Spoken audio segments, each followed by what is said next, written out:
السلام علیکم. Cantt public school and girls college Jhelum. بسم اللہ الرحمن الرحیم. آج بیٹا ہم لوگ اسلامیات کا لیسن پڑھیں گے فرسٹ ایئر کا. تھوڑا سا بیٹا ہم پہلے ریوائز کر لیتے ہیں جو آپ نے پچھلے دنوں پڑھا تھا. اس میں ہم نے سب سے پہلے کیا پڑھا تھا؟ عقیدہ. عقیدہ جو ہے وہ بتایا گیا تھا کہ عقد سے نکلا ہے، اور عقد ہے باندھی ہوئی گرہ لگائی ہوئی چیز. اور یہ لفظ جو ہے وہ عقائد ہے. اصل میں عقائد وہ ہیں جن کو ہم نے زندگی میں فالو کرنا ہے، اور اس کے بغیر ہمارا اسلام، ہمارا دین جو ہے وہ مکمل نہیں ہے. تو اس میں ہم نے سب سے پہلے کیا پڑھا تھا؟ توحید. 5 عقائد ہیں: توحید، رسالت، ملائکہ پر ایمان، آخرت پر ایمان، اور آسمانی کتابوں پر ایمان. سب سے پہلے بیٹا ہم لوگوں نے پڑھا تھا توحید. توحید اللہ کو یکتا جاننا، ایک ماننا، اس کے ساتھ کسی کو شریک نہ ٹھہرانا. یہ ہے توحید کہ واحد مانا جائے. پھر وجود باری تعالیٰ پڑھا تھا کہ چیزوں کو جب ہم بنے ہوئے دیکھتے ہیں تو وہ اصل میں کیا ہے، اس کی حقیقت کیا چیز ہوتی ہے کہ کوئی بنانے والا اس کو موجود ہے. گھڑی کو دیکھ کر گھڑی ساز کا خیال آتا ہے.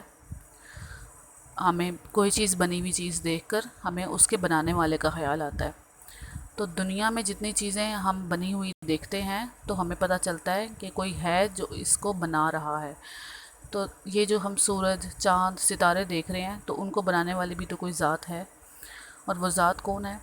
ایک واحد اللہ، جو بغیر کسی کو شریک، جس کے ساتھ ہم شریک نہیں ٹھہرا سکتے. وہ ذات واحد اور یکتا، وہ ان چیزوں کو بنانے والی ہے. تو ہمیں یہ پتہ چلا کہ اللہ کی جو ہے وہ ساتھ ہم کسی کو شریک نہیں ٹھہرا سکتے. پھر ہم نے سورہ اخلاص پڑھی. قل هو اللہ احد اللہ الصمد، کہ کہہ دیجئے کہ اللہ ایک ہے اور وہ بے نیاز ہے. تو بیٹا ہم لوگوں نے سورہ اخلاص کا ترجمے میں بھی یہی پڑھا کہ اللہ واحد ہے، اس کے ساتھ کوئی شریک نہیں ہے. آج کا جو لیسن ہے وہ ہم نے پڑھنا ہے ذات و صفات باری تعالیٰ. مطلب کہ اللہ تعالیٰ اپنی ذات اور صفات میں یکتا ہے، اس کی کوئی برابری نہیں کر سکتا. وہ اکیلا ہے اپنی صفات کے ساتھ اور اپنی ذات کے ساتھ.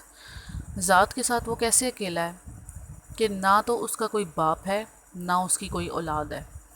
وہ اکیلا ہے دنیا میں، جو تمام دنیا کو سنبھال رہا ہے. کچھ لوگ جو ہیں وہ اللہ کے ساتھ شریک ٹھہراتے ہوئے، کافر لوگ، وہ یہ کہتے تھے کہ اللہ تعالیٰ نے اپنی فرشتوں کو اپنی بیٹیاں پیدا کر دیا ہے. نعوذ باللہ. لیکن ایسا کچھ نہیں ہے. اللہ تعالیٰ کی ذات میں اور صفات میں واحد ہے. اللہ تعالیٰ یکتا ہے، اس کے ساتھ کوئی شریک نہیں ہے.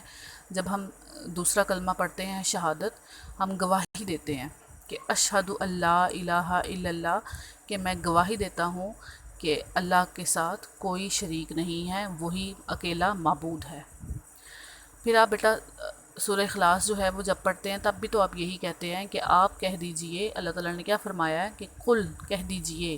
آپ نبی کریم صلی اللہ علیہ وسلم کو مخاطب کیا جا رہا ہے کہ آپ کہہ دیجئے کہ اللہ ایک ہے، اللہ بے نیاز ہے، نہ اس کی کوئی اولاد ہے، نہ ہی وہ کسی کی اولاد ہے، اور نہ اس کا کوئی برابر ہے. کوئی اس کی ہمسری نہیں کر سکتا، برابری نہیں کر سکتا. وہ اکیلا ہے. اب بیٹا جو صفات باری تعالیٰ کی یکتائی کا مفہوم ہے نا، وہ اللہ تعالیٰ کی ایسی ذات کاملہ ہے جو کسی اور فرد میں موجود نہیں ہے. وہ اپنے علم میں، اپنی قدرت میں، اپنے سننے کی صلاحیت میں، اپنی دیکھنے کی صلاحیت میں واحد ہے، یکتا ہے، بے مثال ہے. اس کے ساتھ کوئی شریک نہیں ہو سکتا. وہ عطا کرنے والا ہے، اس کو عطا نہیں کیا گیا. وہ لوگوں کو انعامات اور چیزیں عطا کرنے والا ہے. صفات کے تقاضوں میں یکتائی کا مفہوم اب آپ پڑھیں گے. سب سے پہلے کہ اللہ تعالیٰ نے ساری کائنات کو پیدا کیا، وہ سب کا مالک ہے اور سب کا رازق ہے. سب اسی کے محتاج ہیں، وہی سب کو کچھ دینے والا ہے. لہٰذا تمام مخلوقات پر لازم ہے کہ وہ اپنے خالق و مالک پروردگار کی عبادت کرے، اس کی بندگی بجا لائے اور اس کے ساتھ کسی کو شریک نہ ٹھہرائے.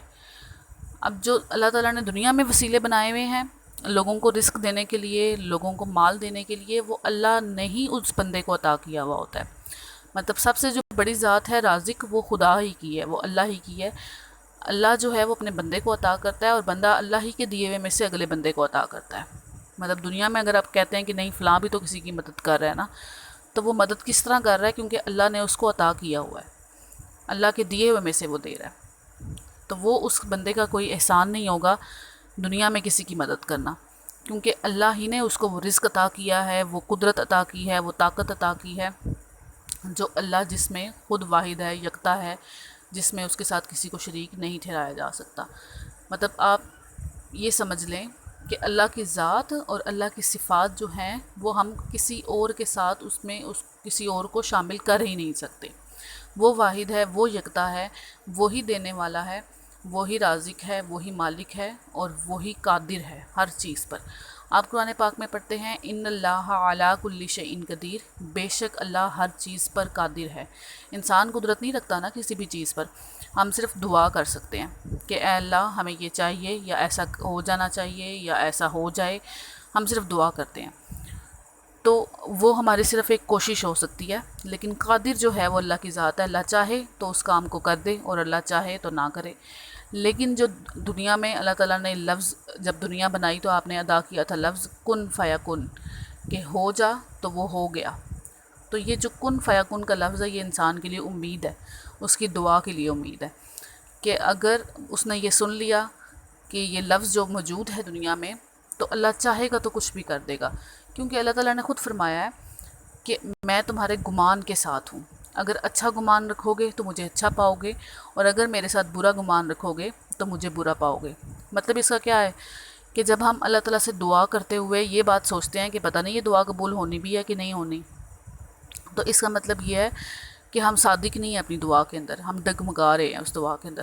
لیکن اگر ہم یہ سوچ کے کریں گے کہ اللہ تو ہر چیز پر قادر ہے، اللہ تو کر سکتا ہے، تو پھر ہماری دعا ہمیں پتہ چلے گا کہ واقعی وہ دعا جو ہے وہ قبول ہونے والی ہے، اور وہ ہوگی انشاءاللہ قبول۔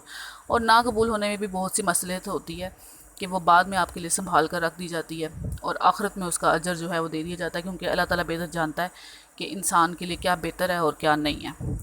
تو وہ جو دعا ہم نے مانگنی ہے یا کچھ بھی مانگنا ہے یا جو بھی محتاجی ہے، وہ اللہ کی ذات کے ساتھ منسوب ہے، کہ اللہ کے ہی ہم محتاج ہیں، اللہ سے ہی ہم دعا کر سکتے ہیں، اور اللہ سے ہی ہم مانگ سکتے ہیں۔ سمجھ آئیے بیٹا آپ لوگوں کو؟ اچھا، اس کے بعد بیٹا توحید کا جو مطلب متضاد لفظ آ جاتا ہے نا، وہ شرک ہے۔ کہ توحید تو یہ ہم نے سیکھا کہ اللہ کو ایک ماننا، ایک جاننا، لیکن شرک کیا ہے؟ وہ جو ہے اس کا مطلب یہ ہے کہ اللہ کی ذات کے ساتھ ہم کسی اور کو شریک ٹھہرا رہے ہیں۔ ہم کہہ رہے ہیں کہ نہیں، ایک خدا کے ساتھ اور دو خدا ہیں، چار خدا ہیں۔ جو بغیر مذہب کے لوگ ہوتے ہیں وہ یہ ایسا کہتے ہیں، غیر مسلم لوگ، نعوذ باللہ۔ تو توحید جو ہے وہ انسان کا سب سے پہلا عقیدہ ہے، اور شرک اور اس کی اقسام جو ہیں وہ بعد کی پیداوار ہے، اس کے بعد شرک جو ہے دنیا میں آیا تھا۔ اب جو دنیا میں پہلے انسان تھے وہ کون تھے؟ حضرت آدم علیہ السلام۔ وہ توحید کے قائل تھے، کیونکہ وہ جب آسمان سے زمین پر بھیجے گئے تو انہوں نے ایک ہی ذات دیکھی تھی، اور وہ اللہ کی ذات تھی، جو دینے والی ذات تھی، جو معاف کرنے والی ذات تھی۔ اور حضرت آدم علیہ السلام نے اللہ تعالیٰ کے ساتھ کسی کو شریک نہیں ٹھہرایا تھا، وہ اللہ کو ایک ماننے والے اور ایک جاننے والے تھے۔ سب سے پہلے بیٹا یہ بات ذہن میں رکھنی ہے کہ کم و بیش جو 1,24,000 پیغمبر دنیا میں بھیجے گئے ہیں، وہ سب کے سب جو ہیں ایک ہی بات دنیا میں لے کر آئے ہیں، اللہ کی تعلیمات، کہ واحد اور یکتا ہے اللہ کی ذات، صرف اس کے ساتھ کسی کو شریک نہیں ٹھہرانا۔ یہ تمام انبیاء کا ایک جو پیغام تھا وہ تمام لوگوں کے لیے تھا۔ آپ حضرت آدم علیہ السلام جب دنیا میں آئے تھے تو آپ نے اپنی اولاد کو بھی اسی عقیدے کی تعلیم دی تھی، مگر لیکن پھر ظاہر سی بات ہے، ٹائم گزرتا جاتا ہے، آزاد آبادی میں جو ہے وہ اضافہ ہوتا ہے، لوگ جو ہے وہ ادھر ادھر پھر بکھرنے لگے، آہستہ آہستہ لوگوں نے جو ہے وہ تعلیمات کو بھلانا شروع کر دیا، گمراہی کا شکار ہو گئے، اور پھر وہ جو ہے نا ہر چیز کو، وہ جو کسی بھی خطرناک چیز کو، ہیبت ناک چیز کو دیکھتے تو وہ کہتے یہ تو ہمارا دیوتا ہے، وہ اس سے خوفزدہ ہو جاتے اور کہتے نہیں یہ تو ہمارا دیوتا ہے، اور اس کی پوجا پاٹ شروع کر دیتے۔ تو اس طرح لوگوں نے پھر آہستہ آہستہ آگ کا دیوتا، سمندر کا دیوتا، آندھیوں کا دیوتا جو ہے وہ خود سے بنا لیا، یہ بارش دینے والا دیوتا ہے، یہ جو ہے وہ آگ برسانے والا دیوتا ہے، اور یہ جو ہے وہ آندھی چلانے والا دیوتا ہے، مطلب اپنے آپ سے انہوں نے بنا لی ہے، جو چیز ان کو نفع دیتی تھی اس کی وہ پوجا کرنا شروع کر دیتے تھے۔ جیسے سورج ہے وہ روشنی دیتا ہے دنیا میں، تو وہ سورج کی پوجا کرنے لگ جاتے تھے، مطلب وہ اس چیز کی طرف نہیں جاتے تھے یہ دیکھنے کے لیے کہ ایک ذات بھی تو ہے نا جس نے اس سورج کو آسمان پہ ٹھہرا دیا ہے، جو روشنی جو ہے وہ زمین تک پہنچا رہا ہے، تو وہ یہ سوچے بغیر اس کی پوجا شروع کر دیتے تھے۔ تو گائے وغیرہ کی پوجا اسی طرح کرتے تھے وہ۔ ان لوگوں کی ہدایت کی اللہ تعالیٰ نے یہ کے بعد دیگرے جو ہے وہ پیغمبر بھیجے، آہستہ آہستہ ٹائم ٹو ٹائم جو ہے وہ پیغمبر آئے اللہ تعالیٰ کی تعلیمات کو لے کر، جنہوں نے لوگوں کو کیا بتایا کہ توحید جو ہے وہ اس کو ماننا ہے آپ نے، کہ اللہ ایک ہے اور اس کے ساتھ کسی کو شریک نہیں ٹھہرانا۔ اب ہر پیغمبر جو جب دنیا میں آتے تھے، کچھ لوگ ان کے حامی ہوتے تھے اور کچھ جو ہے وہ انکار کرنے والے ہوتے تھے۔ تو جو حامی ہوتے تھے وہ ماننے والے ہی ہوتے تھے کہ اللہ تعالیٰ واقعی ایک ہے، ہم نے اس اکیلے کی عبادت کرنی ہے، اس کے ساتھ کوئی شریک نہیں ہے، اور یہ جو ہمیں سکھا رہے ہیں یہ اس کے بھیجے ہوئے پیغمبر ہیں۔ لیکن جو نہیں مانتے تھے وہ کہتے تھے کہ نہیں، وہی جو سورج اور چاند اور وہ ستارے ہیں وہ ہمارے دیوتا ہیں، ہم انہی کی عبادت کریں گے، تو وہ جو ہے وہ شرک کہلاتا تھا۔ لیکن اللہ تعالیٰ نے قرآن مجید میں سورہ لقمان میں فرمایا ہے ان الشرک لظلم عظیم، کہ بے شک جو شرک ہے وہ بھاری ظلم ہے، بہت بڑا ظلم ہے، کیونکہ بیٹا اللہ تعالیٰ نے فرما دیا ہے کہ اللہ تعالیٰ ہر چیز معاف کر دے گا، لیکن شرک ایک واحد چیز ہے، واحد گناہ ہے جس کو اللہ تعالیٰ کبھی معاف نہیں کرے گا، مطلب اللہ کے ساتھ شریک ٹھہرانا جو ہے وہ اللہ اپنے ساتھ کبھی بھی معاف نہیں کرے گا۔ پھر اللہ تعالیٰ نے ایک اور جگہ ارشاد فرمایا ہے کہ یہ بات معاف نہیں کرتا اللہ تعالیٰ کہ اس کے ساتھ کسی کو شریک بنایا جائے، لیکن اس کے علاوہ اس کو کسی کو بھی چاہے گا بخش دے گا، یہ آیت میں بھی اللہ تعالیٰ نے فرما دیا۔ اب اصل میں بیٹا آپ کے پاس اگر شارٹ کوشچنس بھی آتے ہیں اس میں بھی تھوڑا سا آئے گا شرک کے بارے میں، تو آپ کو پوچھا جائے گا کہ شرک اصل میں ہے کیا، لغوی معنی کیا ہے اس کی، تو تب آپ بتائیں گے کہ حصہ داری ہے اور ساجے پن ہے، مطلب کسی کو شریک ٹھہرانا، وہ اصل میں شرک کہلائے گا۔ اور پھر اس کی اصطلاح یہ ہوگی کہ شرک کا مفہوم یہ ہے کہ اللہ تعالیٰ کی ذات اور صفات یا صفات کے تقاضوں میں کسی کو حصہ دار بنانا، ساجی بنانا۔ پھر آگے سے بیٹا اس کی اقسام آ جاتی ہیں، وہ ہم انشاءاللہ نیکسٹ لیسن میں جو ہے ڈیٹیل سے پڑھیں گے، لیکن ابھی آپ نے یہ جو لیسن ہے یہ آپ نے اچھے طریقے سے یاد کرنا ہے۔ اللہ حافظ۔